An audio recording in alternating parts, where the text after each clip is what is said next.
Alors, la vidéo, c'est la première d'une série pour montrer comment on peut dessiner un aplat et ensuite récupérer cet aplat-là pour en dessiner d'autres. Donc, je vais commencer par dessiner l'aplat de la jupe. Je vais aller faire un nouveau document en format paysage centimètres. Je vais aller tout de suite enregistrer mon document.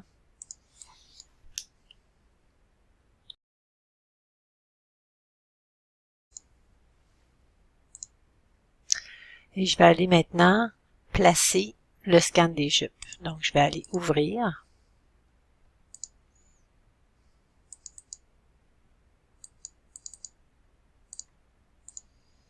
Le scan sur un deuxième document. Je vais copier-coller ou cliquer-glisser. Donc, cliquer-glisser, je l'amène ici jusque sur le plan de travail. Je relâche le bouton de la souris. Je vais aller ensuite l'aligner vertical, horizontal. Je vais nommer ce calque-là scan. Et je vais aller placer ici ma règle pour pouvoir voir ici le milieu, en fait ma médiane. Donc, je fais apparaître mes règles. Je vais faire un zoom ici, je vais double-cliquer exactement ici sur ma médiane. Une fois que ça c'est fait, je vais rendre transparent mon image pour l'avoir un petit peu moins présente, être capable quand même de voir mes éléments sur le dessus. Et je vais verrouiller ce calque-là. Je vais faire un deuxième calque que je vais nommer aplat 1 et je vais commencer à dessiner mon aplat. Donc là, je vais le faire assez rapidement. Je vais travailler encore une fois avec des couleurs différentes. Donc, je travaille toujours sur la demi de mon aplat. Toujours ici avec la touche Shift enfoncée pour avoir une courbe qui est parfaitement horizontale. M'assurer que je n'aurai pas de pointe quand je vais faire ma vue. Ici avec Alt. Et toujours avec Shift pour avoir des leviers parfaitement horizontaux. Je vais travailler ensuite avec une deuxième couleur pour faire la portion du dos.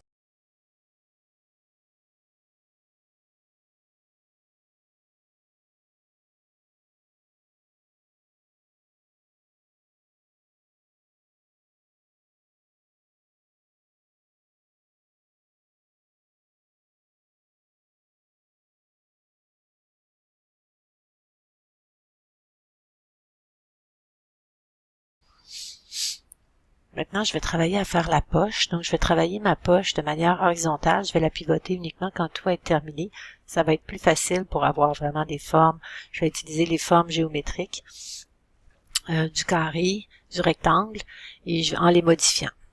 Donc, j'utilise ici le rectangle. Je m'assure d'avoir la bonne largeur et la bonne hauteur par rapport à ma poche. Je vais changer la couleur ici pour une couleur orangée. Je vais aller sélectionner ici avec la flèche blanche les deux points du bas pour pouvoir arrondir les coins de ces deux parties-là. Clique et glisse. Et je m'arrête quand l'arrondi correspond à ce que j'ai au niveau de ma poche. Je vais travailler ici aussi à faire la patte. Donc, je vais la faire également avec l'outil rectangle. Donc, je m'assure d'avoir la bonne hauteur, la bonne largeur. Je vais faire un zoom rapproché. Je vais ajouter un point ici au milieu. Donc, je peux utiliser l'outil plume ou aller chercher l'outil plume plus. Ce qui est important, c'est que je puisse vraiment ajouter un point. Et je vais déplacer ensuite ce point-là pour avoir la pointe. Je vais faire aussi bouton-boutonnière. Donc, je vais travailler avec les touches enfoncées Alt et Shift pour avoir un cercle parfait. Le bouton boutonnière, je vais réduire la taille à 75. Et ensuite, je vais tracer ici la boutonnière. Donc, la boutonnière, je fais un trait qui est plus court. Normalement, la boutonnière doit uniquement dépasser du bouton et je vais le faire à bout arrondi. Ok, ici, peut-être un petit peu long. Je vais le réduire un petit peu. Bon, alors maintenant, je suis rendue à faire les surpiqûres. Je vais d'abord aligner tous ces éléments-là ensemble. Donc, je vais sélectionner ici ma boutonnière et mon bouton. Je vais je vais les centrer ici sur la sélection. Donc, je sélectionne les deux objets, centrés sur la sélection, et ensuite, je vais les grouper. Je vais ensuite sélectionner ici la patte et la poche. Je vais encore une fois centrer sur la sélection, ici au centre. Maintenant, je vais faire les surpiqûres. Donc, pour faire les surpiqûres de la patte, ce que je veux avoir, c'est la partie du bas ici. Donc, je vais utiliser l'outil de sélection point blanc, flèche blanche. Donc, je sélectionne les points qui touchent au segment que je veux copier. Donc, je veux ce segment, ce segment, ce segment. Donc, je sélectionne ces trois points-là. CTRL-C, CTRL-F. Donc, sur le dessus, je vais changer les caractéristiques de ma ligne. Je vais mettre 0.5, un pointillé 3,2 à bout arrondi. Et je vais mettre la couleur ici, couleur brune. Donc, une fois que j'ai ma surpiqûre, il faut maintenant que je la réduise, que je la mette plus petite. Donc, je vais utiliser ici l'outil de sélection. Je vais cliquer sur le côté ici pour réduire, pour ramener ma surpiqûre un peu à l'intérieur et m'assurer que je garde une symétrie de chaque côté. Je vais appuyer sur la touche Alt. Donc, ce que je réduis du côté droit va se réduire également du côté gauche. Ensuite, je vais remonter ici légèrement, puis je vais ajuster la dernière pointe ici manuellement en la remontant comme ça. Ensuite, je peux sélectionner ça et mon contour et le grouper ensemble. Je vais aussi sélectionner ici avec mon bouton boutonnière et je vais grouper tout ça aussi ensemble. Pour la poche, je vais procéder de la même façon pour la surpiqûre en sélectionnant les points qui touchent au segment que je veux reproduire ou que je veux copier. Donc, je sélectionne les 4 points du bas ici, CTRL-C, CTRL-F. Pour copier les caractéristiques ici de ma ligne de surpiqûre et pas avoir à changer à chaque fois la couleur, la taille et les pointillés, je vais utiliser l'outil pipette. Donc, ma ligne ici est sélectionnée. Je vais cliquer avec pipette sur les caractéristiques que je veux copier. Et ensuite, je vais réduire la taille de la même façon que j'ai fait précédemment, donc en appuyant sur la touche Alt pour réduire ici. Et ensuite, cette partie-là ici. Donc, j'essaye d'avoir la même distance là, le plus possible partout. Je vais sélectionner ensuite les deux. Je vais faire CTRL-G pour les grouper et je vais aller sélectionner la patte pour faire CTRL-G. Donc, maintenant, toute ma poche est groupée ensemble. Je suis prête à faire la rotation. Donc, l'outil rotation, je vais cliquer à un endroit où ma poche droite touche à ma poche inclinée pour placer mon pivot à cet endroit-là. Et ensuite, je vais tout simplement remonter ici le coin légèrement pour faire ma rotation. OK. Alors maintenant, je vais faire les surpiqûres pour le restant de la plat. Je sélectionne toujours avec la flèche blanche les segments que je veux copier, CTRL-C, CTRL-F. Je les déplace vers le haut. Avec la pipette, je copie les caractéristiques de ligne.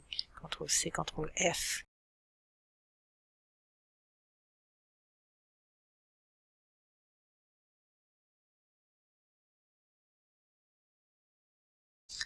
Avec la plume, je vais compléter ici la surpiqûre sur la pince.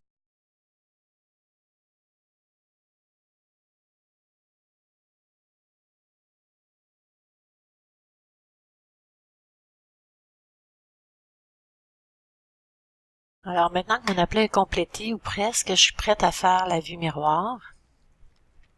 Ce qui est important ici, c'est de ne pas grouper immédiatement parce que sinon je vais avoir de la difficulté à venir joindre ici mes objets ensemble s'ils appartiennent à des groupes différents.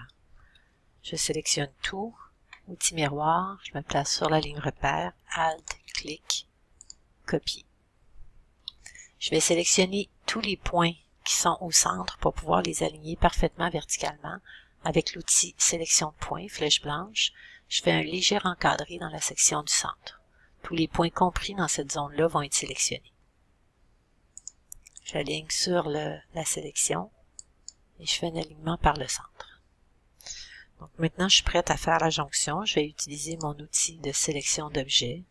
Je sélectionne le dos à gauche et à droite, CTRL-J. Surpiqûre gauche, surpiqûre droite, CTRL-J. Devant gauche, devant droite.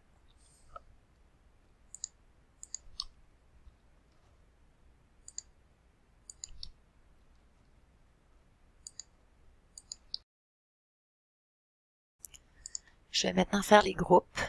Donc, je vais sélectionner ici surpiqûre pince, CTRL G pour faire le groupe. Ici, mes surpiqûres que j'ai ici avec la surpiqûre du haut, CTRL J.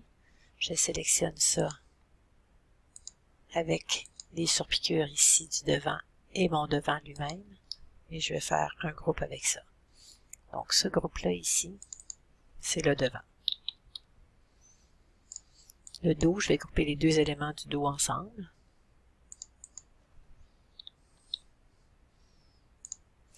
Pince ici, CTRL J, pince ici, CTRL J. Je vais ajouter ces deux groupes-là à mon devant.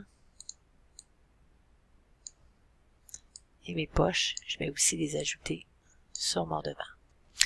Je vais maintenant venir grouper ensemble devant et dos pour que mon aplat complet soit groupé. Donc, la façon de le vérifier, c'est en sélectionnant avec la flèche noire.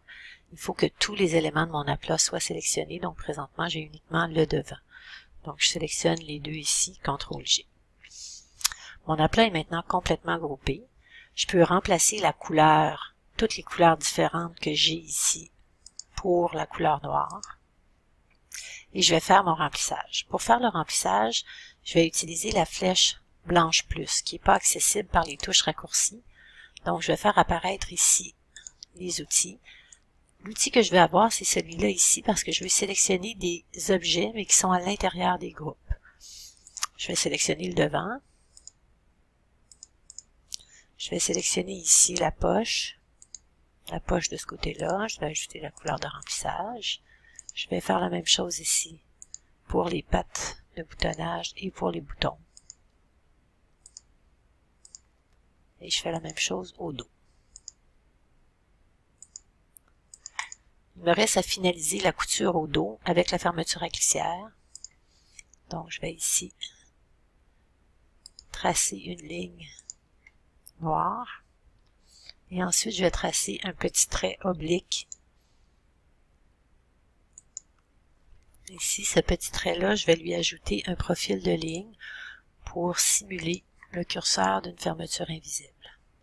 Ces deux objets-là doivent être groupés et doivent être ajoutés à l'intérieur de mon groupe dos. Voilà, le premier aplat est maintenant terminé.